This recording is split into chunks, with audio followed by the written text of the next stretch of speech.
Bonjour à tous et bienvenue dans cette nouvelle vidéo dans laquelle on va aborder une notion qui n'est pas facile à comprendre.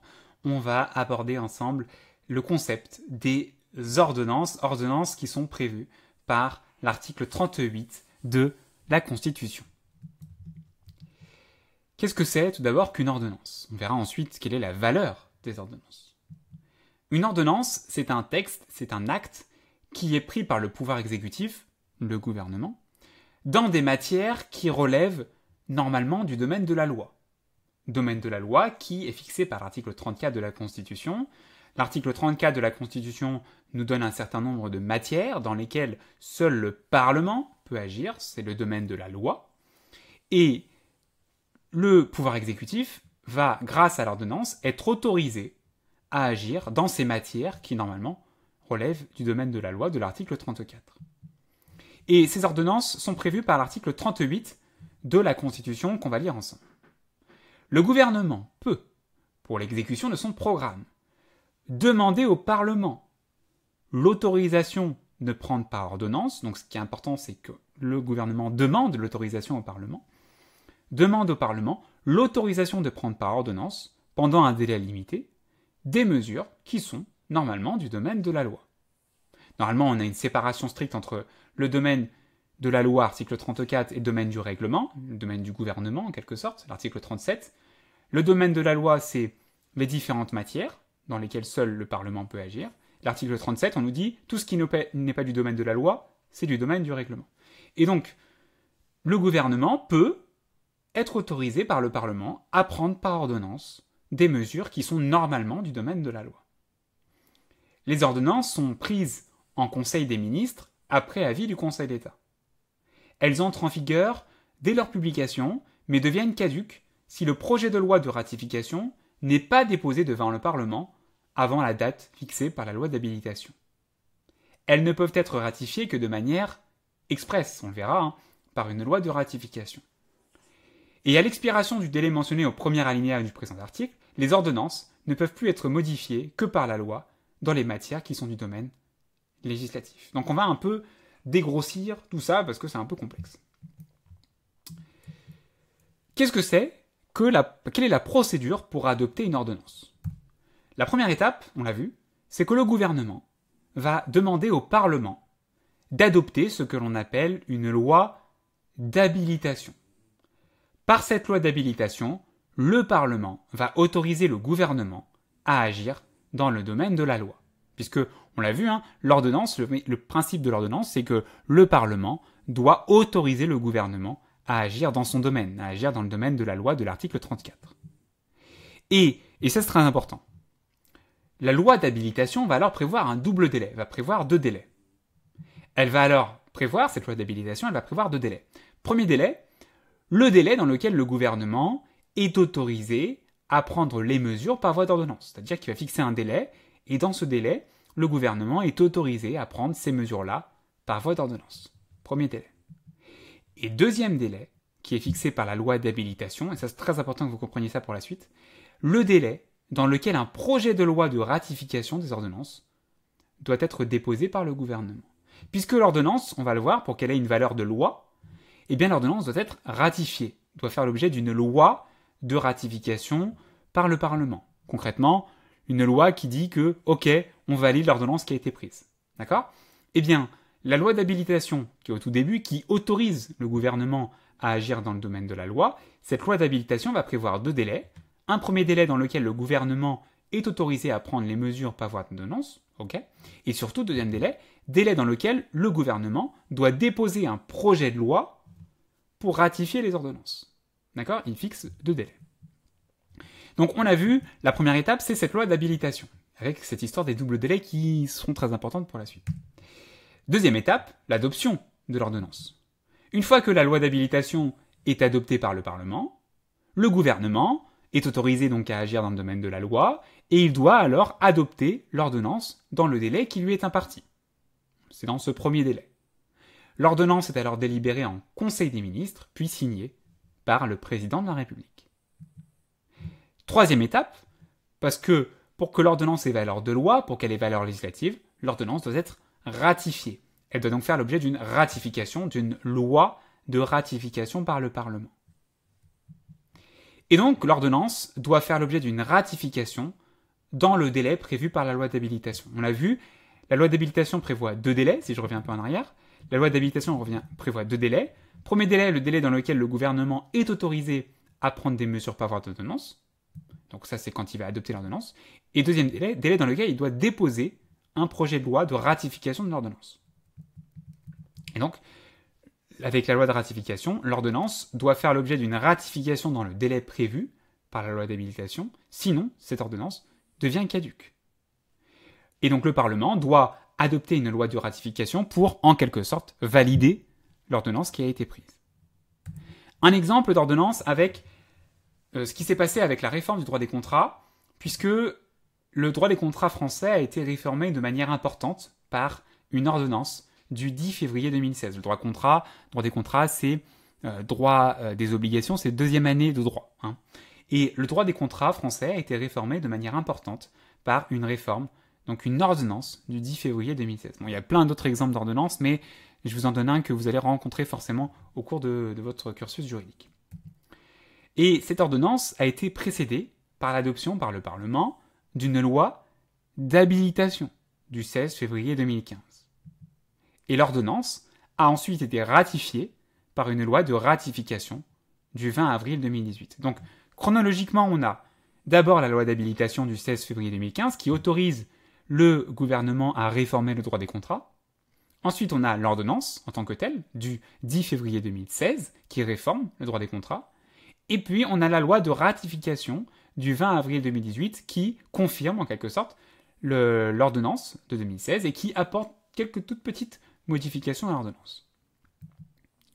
Maintenant, il y a une question qui est centrale concernant les ordonnances. Une question qui est très centrale et qui est très technique maintenant, qui s'est complexifiée à cause ou en raison des décisions du Conseil constitutionnel et du Conseil d'État.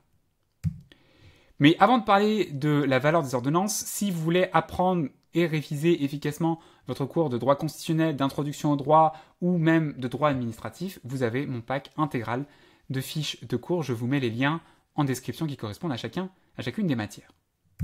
Parlons maintenant de la valeur des ordonnances, parce que ça c'est un concept, c'est vraiment une question clé depuis quelques années. Depuis le début de la Ve République, le Conseil d'État et le Conseil constitutionnel avaient pour habitude de dire que les ordonnances, elles avaient une valeur réglementaire avant leur ratification par le Parlement. C'est-à-dire que tant qu'elles n'avaient pas été ratifiées, les ordonnances avaient une simple valeur de règlement. C'était assez simple. Et donc, selon cette conception, le juge administratif pouvait contrôler la validité de ces ordonnances. Il pouvait vérifier que ces ordonnances respectent bien la Constitution, respectent bien les traités, respectent bien les principes généraux du droit, etc.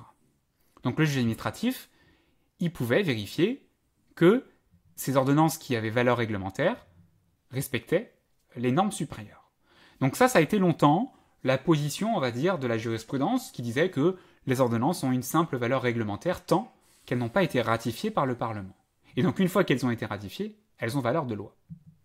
Mais cette vision des choses qui était relativement simple s'est complexifiée, avec 2 décisions rendues en 2020 par le Conseil constitutionnel, donc 2 décisions, une première décision rendue en mai 2020, le 28 mai 2020, une décision QPC intitulée Force 5, et l'autre décision, une décision du 3 juillet 2020, Monsieur Sofiane A. Aussi, c'est une QPC. Donc 2 QPC, depuis 2 décisions QPC rendues en 2020, le Conseil constitutionnel a modifié sa jurisprudence. Et c'est là où ça se complexifie. Et c'est donc qu'il y a plusieurs périodes à distinguer. Tout d'abord, la valeur de l'ordonnance jusqu'à l'expiration du premier délai. Je vous l'ai dit tout à l'heure, la loi d'habilitation, lorsqu'elle autorise le gouvernement à agir par voie d'ordonnance, la loi d'habilitation va tout d'abord mentionner un premier délai.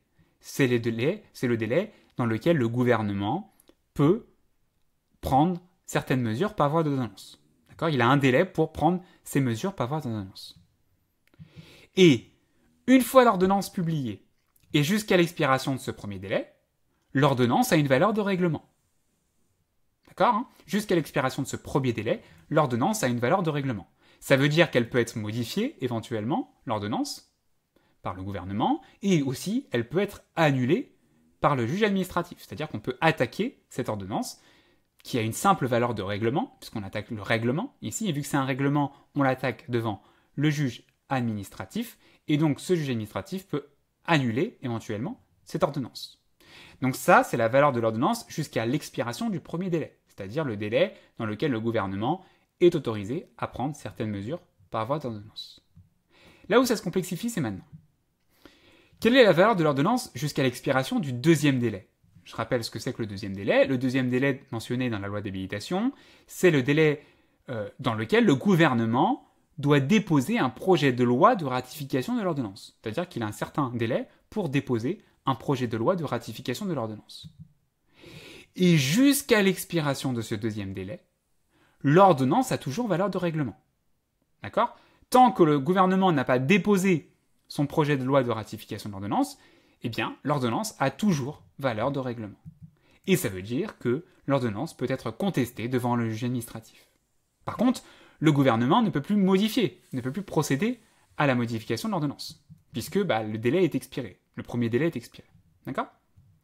Mais maintenant, et c'est là où il y a vraiment une évolution de la part du Conseil constitutionnel, quelle est la valeur de l'ordonnance après l'expiration du deuxième délai, c'est-à-dire après l'expiration du délai dans lequel le gouvernement doit déposer un projet de loi de ratification?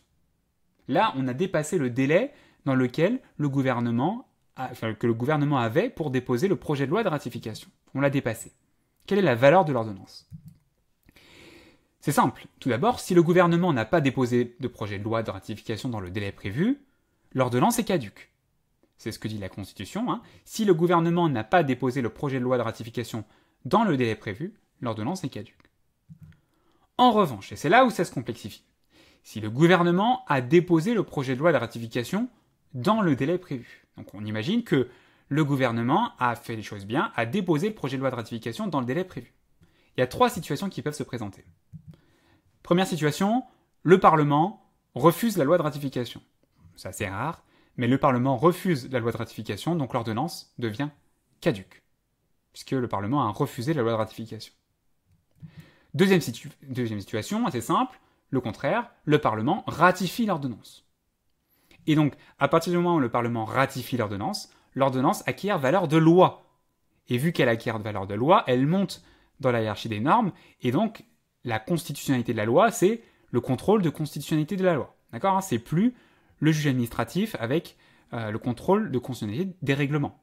Okay, là, c'est vraiment l'ordonnance acquiert valeur de loi. Elle acquiert une importance supérieure au règlement.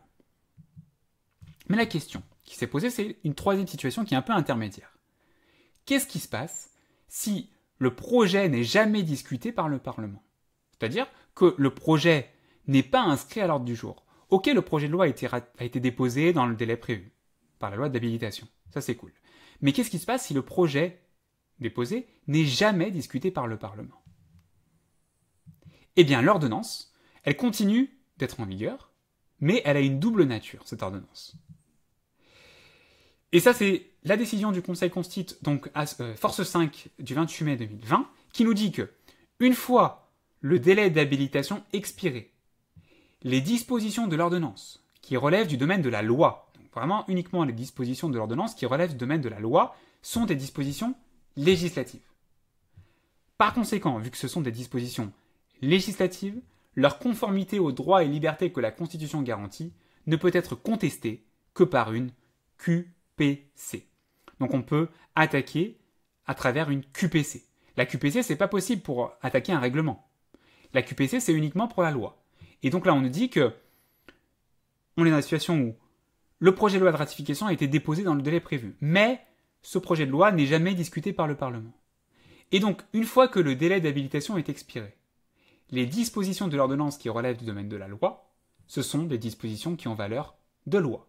Par conséquent, pour les contester, pour contester leur constitutionnalité, il faut agir dans le cadre d'une QPC. Maintenant, qu'en est-il des dispositions qui relèvent du domaine réglementaire? Eh bien, une fois le délai d'habilitation expiré, les dispositions qui relèvent du domaine réglementaire ont toujours une nature de règlement. C'est ce qui résulte de l'arrêt Fédération nationale ovine du Sud-Est rendu par le Conseil d'État en 2003. Donc ça veut dire que vu que ça a toujours valeur de règlement, un autre règlement peut venir les modifier, et ces dispositions peuvent être contestées devant le juge administratif. Donc finalement, ce que vous devez bien comprendre, c'est cette histoire de domaine de la loi, article 34, domaine du règlement, et surtout, comment on fait pour attaquer une loi et comment on fait pour attaquer un règlement. Pour attaquer une loi, c'est le contrôle de constitutionnalité des lois, a priori et a posteriori, notamment avec la QPC, et pour un règlement, c'est qu'on attaque la validité de ce règlement devant le juge administratif. Et ça, c'est très important que vous compreniez cette distinction, et vraiment, ça a été complexifié avec ces décisions rendues par le Conseil constitue en 2020. J'espère que la vidéo vous a un peu éclairé à propos des ordonnances et de leurs valeurs. Si c'est le cas, n'hésitez pas à lâcher un gros pouce bleu, ça me ferait extrêmement plaisir et ça permettrait à mes vidéos d'être encore mieux référencées. N'hésitez pas non plus à vous abonner à ma chaîne pour d'autres vidéos et on se dit à très bientôt. Salut!